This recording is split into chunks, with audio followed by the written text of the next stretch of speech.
Hey guys, this is part 2 to my MEPS video. I'm going to talk about the day that I was actually at MEPS.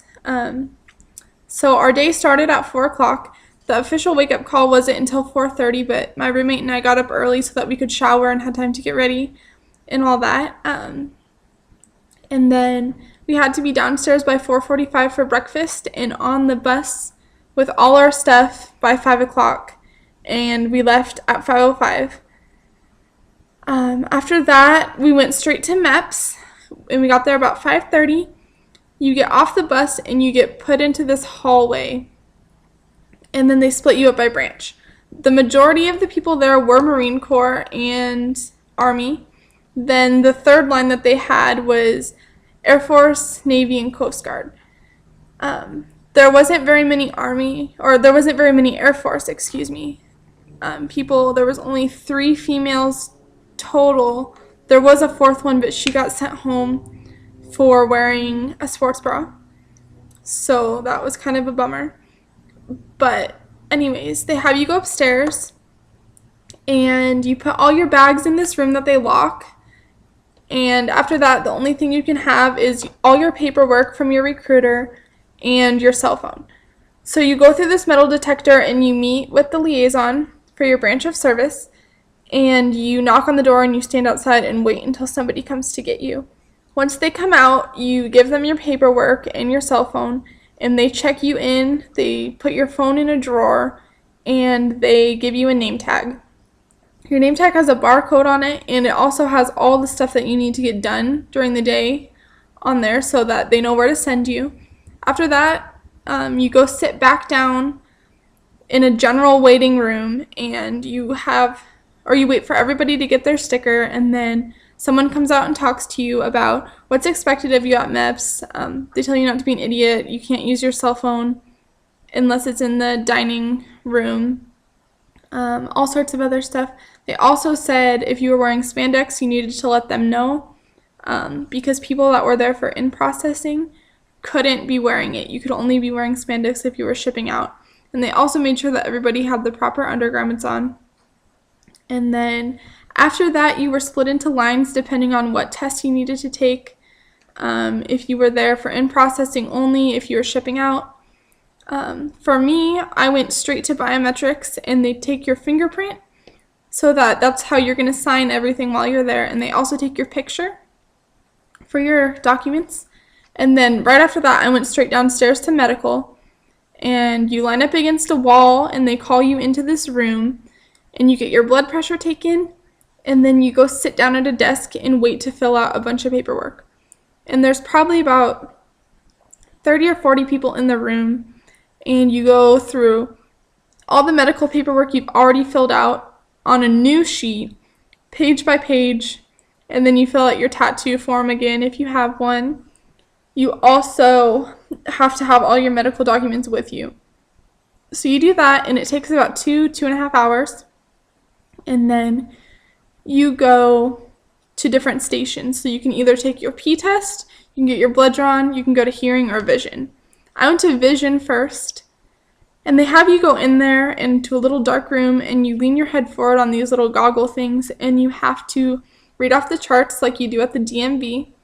And then you also do your depth perception test and your color blindness test. And then if you're in the Air Force, you have to also take a speech test while you're there. It wasn't too hard.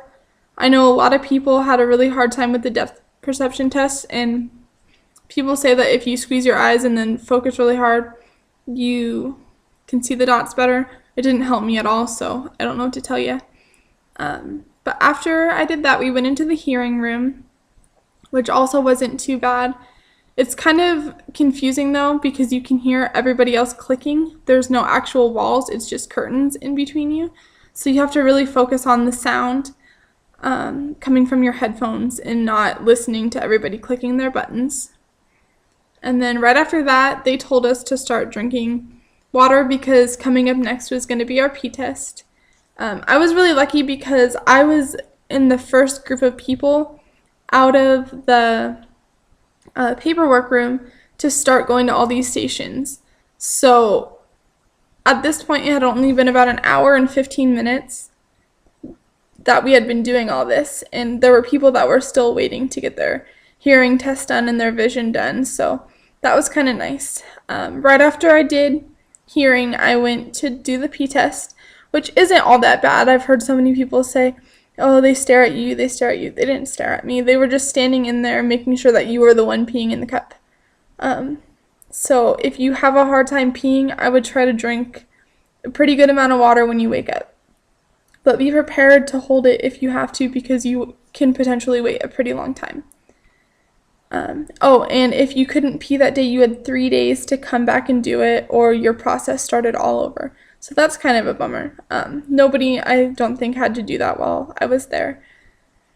Right after that, I went and had my blood drawn, which isn't bad, but if you're one that's scared of needles or you feel like you're going to pass out, you have the option to lay down when they do it. So that's nice for those of you who want to do that. And then right after that, the females were pretty much one after another. I know there was a lot of waiting for the males. But right after I did that, I went to the interview with the doctor, and they ask you questions off of your paperwork to see if you're lying, all that good stuff. And then they look at the bottom of your feet to see if you're flat-footed. And then after that, you go into a room and you sit and you wait in your bra and your underwear for all the other males or females, depending. I was in a room with 2 other females, and we sat in there for probably 40 minutes in our bra and underwear and waited for the doctor to come. And that's when you do the physical evaluation. You have to do all sorts of stuff, like stand on 1 foot, touch your arms to your shoulders. We had to get up off the ground without using our hands. The duck walk wasn't really that bad. There was a female in there that was having a pretty hard time with it, but they weren't mean to her. They helped her, they showed her how to do it, and she ended up being good to go.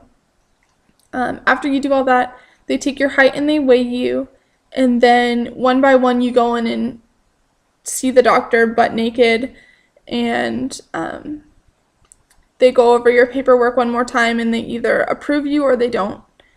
I know the Air Force, or at least when I was there, they weren't taping people, so you had to be within your weight requirements.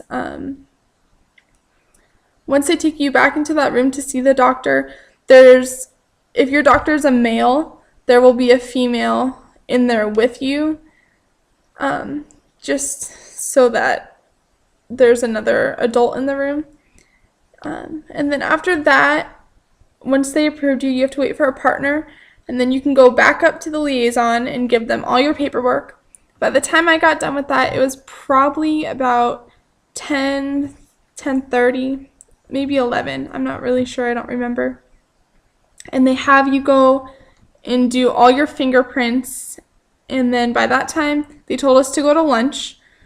So we went to lunch, and as soon as we were done, we came back out and we filled out a whole bunch more paperwork. The only question I can really remember is, did you lie on any of your paperwork? Was anybody forcing you to say things that you didn't want to?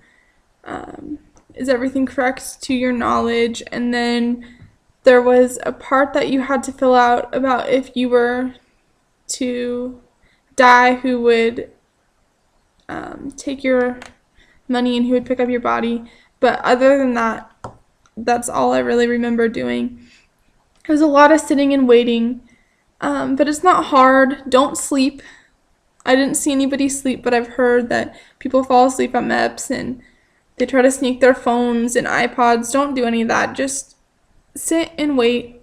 It's only 6 hours or whatever, and then you won't have to do it again until you ship out. And I don't think you even do any of that again. You just go back to MEPS.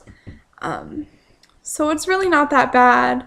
I swore in at 2 o'clock, and they have someone come in and give you a little pump-up speech about joining the military, and then they swear you in, you sign your paperwork, you call your recruiter, and you go back to their office.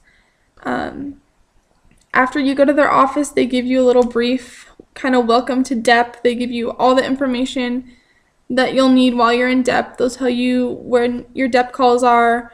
They'll give you a t-shirt, or at least my recruiter did, and then you go home. So it's not that bad. If anybody has any questions, I'll try to remember and answer them for you. Hope it helped.